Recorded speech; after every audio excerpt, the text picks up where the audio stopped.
ထွေးဖြစ်သူကမိမဘက်ကပါလာတဲ့သမီးကိုသမီးလဲသမီးမေလိုပဲအဖေမိမလှုပ်ပေးပါလားလို့ပြောလာခဲ့တဲ့ပထွေးဒီသတင်းကထိုင်းနိုင်ငံမှာဖြစ်သွားတာမျိုးသားနဲ့မိမဖြစ်သူက2018မှာယူလိုက်ကြတဲ့မိမဖြစ်တဲ့သူမကသမီးလေးတယောက်ရှိတဲ့သူတို့ဆဆယူခြင်းမှာမိမဖြစ်တဲ့သူကသူ့သမီးကိုအမျိုးတယောက်အိမ်မှာထားတဲ့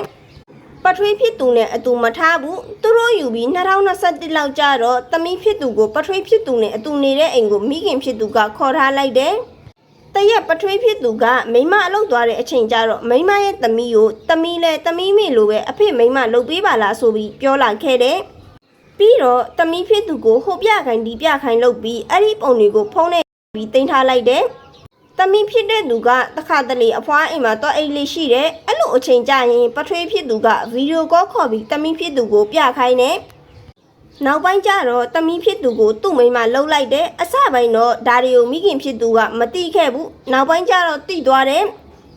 မိခင်ဖြစ်သူကသူ့သမီးကိုကြွားကြွခြင်းမဲ့လေအားကိုးစရာမရှိတော့မိခင်ဖြစ်သူကပထွေးကိုမပြောရဲခဲ့ဘူးပထွေးဖြစ်သူကမိမရဲ့သမီးကိုဒီလိုမျိုးလှုပ်လာတာ2021ကလေးကအခုဆိုရင်2025တောင်ရောက်လာလို့4နှစ်တောင်ရှိသွားခဲ့ပြီအဲ့တုန်းကတော့သမီးဖြစ်သူရဲ့အသက်က15နှစ်ပဲရှိသေးတယ်အခုဆိုရင်19နှစ်တောင်ရှိသွားပြီတရက်ကြတော့ပထွေးဖြစ်သူကမိမဖြစ်သူရဲ့ရှေ့မှာပေါ်တင်ကြီးကိုသမီးဖြစ်သူကိုအဲ့လိုလှုပ်ဖို့ကြိုးစားတယ်ပြီးတော့နင့်သမီးကိုငါမိမအဖြစ်ပေးနိုင်မလားဆိုပြီးမိမဖြစ်သူကိုပေါ်တင်ကြီးမေးလာခဲ့တဲ့မိခင်ဖြစ်သူကတီးမခံနိုင်တော့ပဲသက်ဆိုင်ရာတွေနဲ့တိုင်ခဲ့တဲ့အခုတော့အဲ့ဒီပထွေးကိုသက်ဆိုင်ရာတွေကဖမ်းပြီးအမှုရင်ဆိုင်နေရပြီလို့သိရတယ်ပေါ့နော်နောက်ထပ်သတင်းထူတာရှိခဲ့လို့ရှိရင်လည်းထပ်ပြီးလာပြောပြပေးမယ်နော်